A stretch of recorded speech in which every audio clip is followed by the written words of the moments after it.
በብዛት እነዚህ ጤናማ የሆኑ ባክቴሪያዎች በውስጣችን ሲበዙ ብዙ በሽታዎችን መከላከል እንችላለን።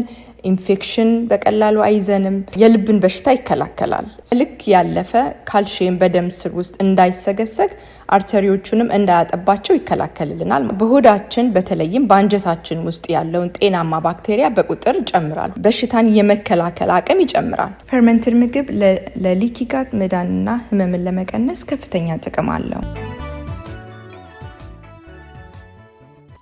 ሰላም እንዴት ናችሁ? አዜቢና ሾው ተከታታዮች፣ ምግብ መድኃኒት ነው በሚል ዓላማ ዙሪያ በርከት ያሉ ስራዎችን እየሰራው ያቀረብኩ ነው። በተለይም በኬቶጀኒክ ዳይት ዙሪያ ሃይ ፋት ሎ ካርብ የሆኑ ምግቦችን እየመረጥን እያየን እንገኛለን። እነዚህ የተሰሩ ስራዎች ያላያችሁ እንድታዩ ሰብስክራይብ በማድረግ ቤተሰብ እንድትሆኑ እየጠየቅኩኝ ለዛሬ ያዘጋጀሁት ፈርመንት የተደረገ የዳጣ አሰራር አሳያችኋለሁ።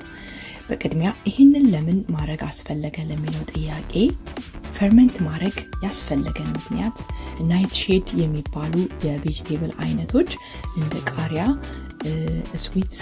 ስዊት ቃሪያ፣ እንደ ዝኩኒ፣ ኪያር የመሳሰሉ ላክተን የሚባል ለጤና አደገኛ የሆነ ፕሮቲን በውስጣቸው እንዳለ ጥናቶች ያሳያሉና ፈርመንት በምናደርግበት ጊዜ በእነዚህ ቃሪያዎች ውስጥ ያለውን ላክተን ዲአክቲቬት እናደርጋለን።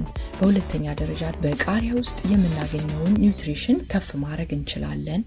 በሶስተኛ ደረጃ ይህንን ቃሪያ በምንመገብበት ጊዜ ፕሮባዮቲክ ወይም ደግሞ ሄልዚ የሆነ ባክቴሪያ ማግኘት እንችላለን እና በምንመገብበት በየትኛውም ጊዜ ቤኔፊት እያገኘን ጥቅም እያገኘን መመገብ እንድንችል ጥሩ በሆነ መልኩ ማዘጋጀት የምንችልበትን መንገድ ነው ዛሬ ይዤላችሁ የቀረብኩትና ይህንን ቃሪያ ፈርመንት አድርገን ዳጣ መስራት እንደምንችል ለማሳየት ያህል ነውና በጣም ቀላል የሆነ መንገድ ነው።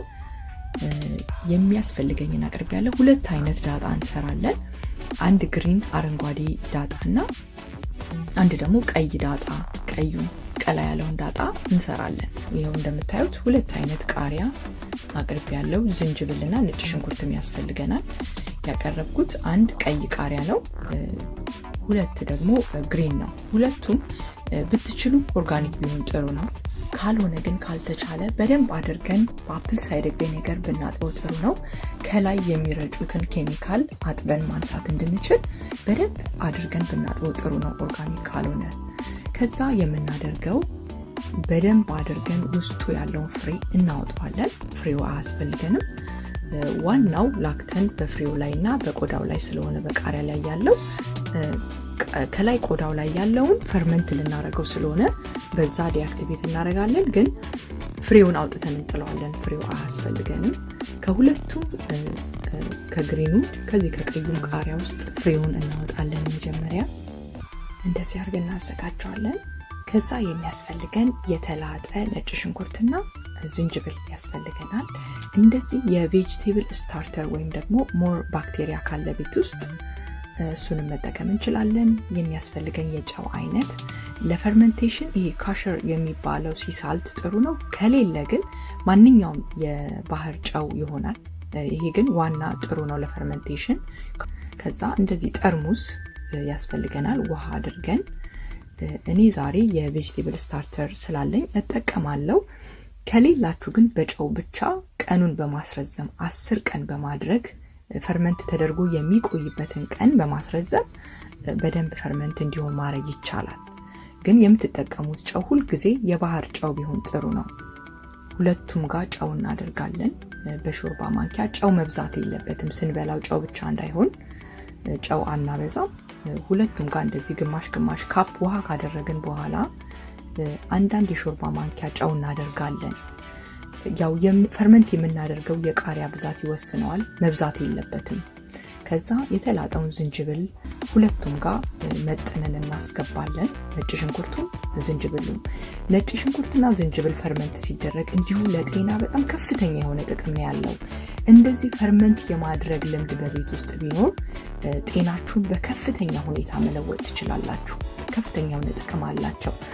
እያንዳንዱ ጊዜ ፈርመንት ስናደርግ ሄልዚ የሆነውን ባክቴሪያ ወደ ውስጣችን የማስገባት አጋጣሚውን ስለምናገኝ በአንድም በሌላ ፈርመንት እያደረግን ብንጠቀም ጥሩ ነው። ይህንን ልምድ ብንለማመደው ጥሩ ነው።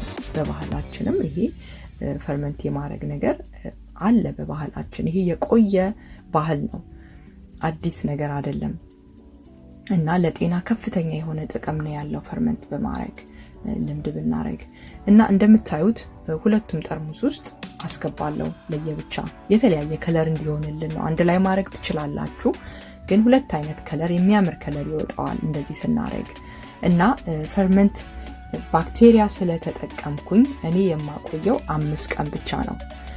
ግን ይሄ ሄልዚ የሆነው ባክቴሪያ ወይም ደግሞ ስታርተር የማትጨምሩ ከሆነ ቬጂቴብል ስታርተር የማትጨምሩ ከሆነ 10 ቀን ውጪ መቆየት አለበት።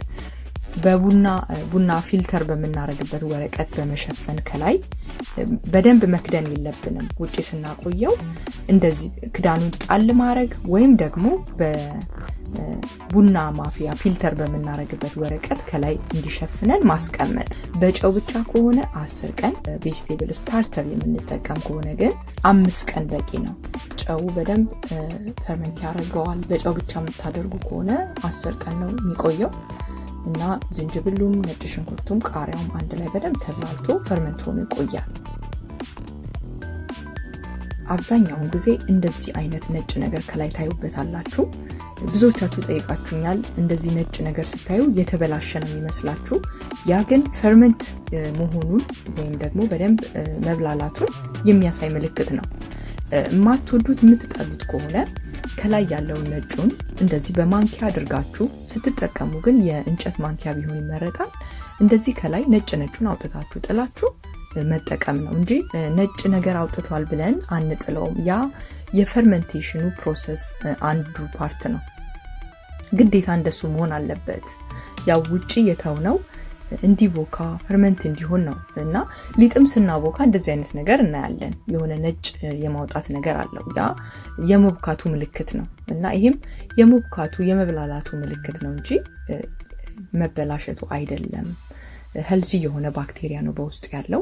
ከዛ እንደዚህ አድርገን እናወጣዋለን። ውሃውን ለብቻ፣ ቃሪያውን፣ ነጭ ሽንኩርቱን አንድ ላይ ለብቻ እናወጣውና ውሃውን አንደፋውም። አንድ ላይ የጨመርነው ውሃ በሙሉ ብሊንድ ብናደርገው ይቀጥንብላል እና ቀስ ቀስ እያልን ብንጨምር ጥሩ ነው ውሃውን ለመለካት።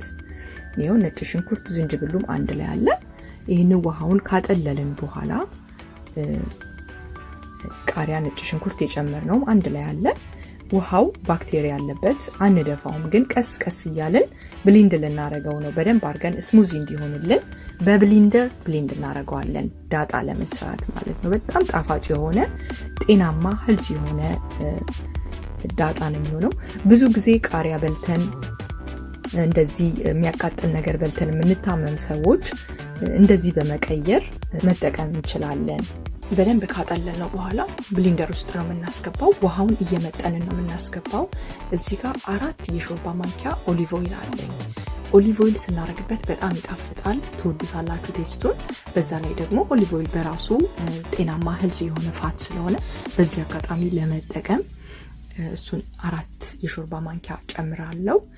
እና ሌላ ውሃ እንጠቀምም። ይሄንኑ ፈርመንት ያረግንበትን ውሃ ነው የምናደርገው። ቀስ ቀስ እያለን እንጨምራለን። ሁሉንም ባንዴ ካስገባ ነው እንዳይቀጥንብን። ለሌላ ጊዜ ፈርመንቴሽን ለመጠቀም ይሄ የሚተርፈውን ውሃ ከድነን እናስቀምጠዋለን። ሌላ ማንኛውንም ነገር ፈርመንት ስናረግ እንደ እርሾ ይጠቅመናል። ይሄ የቀረውን ውሃ አስቀምጠን ሌላ ቃሪያ ፈርመንት ካደረግን ወይም ደግሞ ሌላ ቬጂቴብል ፈርመንት ካረግን ይሄንን ውሃ እንደ እርሾ መጠቀም እንችላለን። ባክቴሪያ ነው ራሱ። እንደዚህ ስሙዝ እስከሚሆን እንፈጨዋለን። ከለሩን በጣም ትወዱታላችሁ። በጣም የሚያምር ከለር ነው የሚሆነው። ቴስቱን በጣም የሚጣፍጥ ቴስት ነው። እንግዲህ የሚያቃጥል ነገር የምትወዱ ሰዎች እንደዚህ የኒውትሪሽን መጠኑ እንዲጨምር በማድረግ መጠቀም ትችላላችሁ። ማቃጠል ስቲል በጣም የሚያቃጥል ነው። ያው ትጠነቀቃላችሁ። ቃሪያነቱ ስቲል ቃሪያ ነው፣ ግን ኒውትሪሽኑ ከፍ ብሏል ማለት ነው። እና እንደዚህ አይነት ነገሮችን በመጠቀም ጤናችሁን በአንድም በሌላ መጠበቅ እንድትችሉ በዚህ አጋጣሚ እናገራለሁ። እንደዚህ እንደምታዩት ከለሩ በጣም የሚያምር ሆኖ ቴስቱንም በጣም ትወዱታላችሁ። ጨው ተጨማሪ ጨው አናደርግም። ፈርመንት ስናረገው ጨው ስላደረግን ሁሉ ነገር መጠኑ በቂ ነው። እንደዚህ እንደምታዩት በጣም የሚያምር ጣዕሙን የሚጣፍጥ ጥሩ ኒውትሪሽን በውስጡ የያዘ ዳጣ ቤት ውስጥ ማዘጋጀት እንችላለን። የምንሰራቸውን ነገሮች ራሳችን ብናዘጋጃቸው ብዙ ጊዜ ለጤናችን ጥሩ ነው። ያው ሁላችንም ሰርተን እንድንሞክረው ጋብዛችኋለሁ። አንደኛውን ደግሞ እናዘጋጃለን። አረንጓዴውንም እንደዚሁ በተመሳሳይ ሁኔታ ነው የምናዘጋጀው። በውስጡ ያለውን ነጩን ፓርት ከጠላችሁት ማውጣት ትችላላችሁ። ፈርመንቴሽን ፕሮሰሱ ዘሴም ነው፣ አንድ አይነት ነው። እንደምታዩት ነጭ አውጥቷል። ይህም የፈርመንቴሽን ፕሮሰሱ ነው። እንደዚህ ነው የሚሆነው። ሁሉም ማንኛውንም ቬጂቴብል ፈርመንት ስታረጉ እንደዚህ አይነት ሁኔታ ልታዩበት ትችላላችሁና ከላይ የምትጠሉት ከሆነ እንደዚህ ነጭ የሆነውን በእንጨት በመጠቀም በማማሲያ ወይም በእንጨት ማንኪያ በመጠቀም ከላይ አውጥተን የቀረውን መጠቀም ነው። ቀጥታ ፍሪጅ ውስጥ ስናስገባው ይሄ ፕሮሰስ ይቆማል። ካዘጋጀነው በኋላ በደንብ ከድነን ፍሪጅ ውስጥ ነው የምናስቀምጠው። ከ6 ወር ያላነሰ መቀመጥ ይችላል፣ አይበላሽም፣ ለረጅም ጊዜ ይቀመጣል። ነገር ግን ፍሮዝን ውስጥ አይደለም የምናስቀምጠው፣ ቀጥታ ኖርማል ፍሪጅ ውስጥ ነው የምናስገባው። ፍሮዝን ውስጥ ካስገባ ነው ይሄ ሄልዚ የሆነ ባክቴሪያ ስለሆነ ይሞትብናል፣ ከዛ በኋላ ጥቅም አይኖረውም። ግን ኖርማል ፍሪጅ ውስጥ ቀዝቀዝ ያለ ቦታ ላይ ነው የምናስቀምጠው። ይሄው እንደምታዩት ጥሩ ሆኖ ፈርመንት ሆኗል። ይሄንንም ብሌንድ እናደርገዋለን። እንደዚሁ ውሃውን አጥልለን ብሌንድ እናደርገዋለን።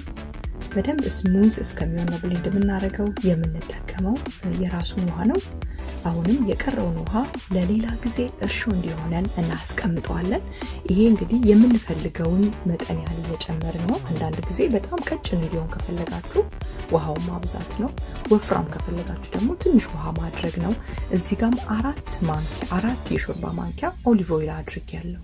እንደዚህ እንደምታዩት በደንብ አድርገን ብሌንድ እናደርገዋለን። ያው እንግዲህ ውፍረቱን እናንተ ናችሁ የምትመጥኑት።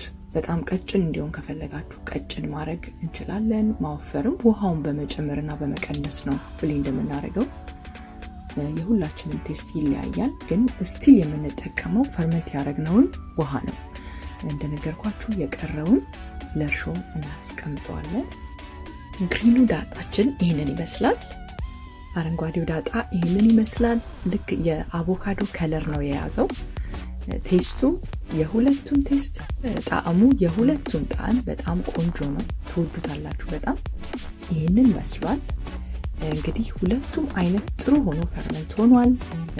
እንደዚህ ያማረና ጣፋጭ የሆነ ዳጣ በቤት ውስጥ ማዘጋጀት እንችላለንና ፈርመንትድ ዳጣ እንደዚህ ያማረና በጣም ቴስት ያለው ጥሩ ኒውትሪሽን በውስጡ የያዘ ዳጣ ማዘጋጀት እንችላለን።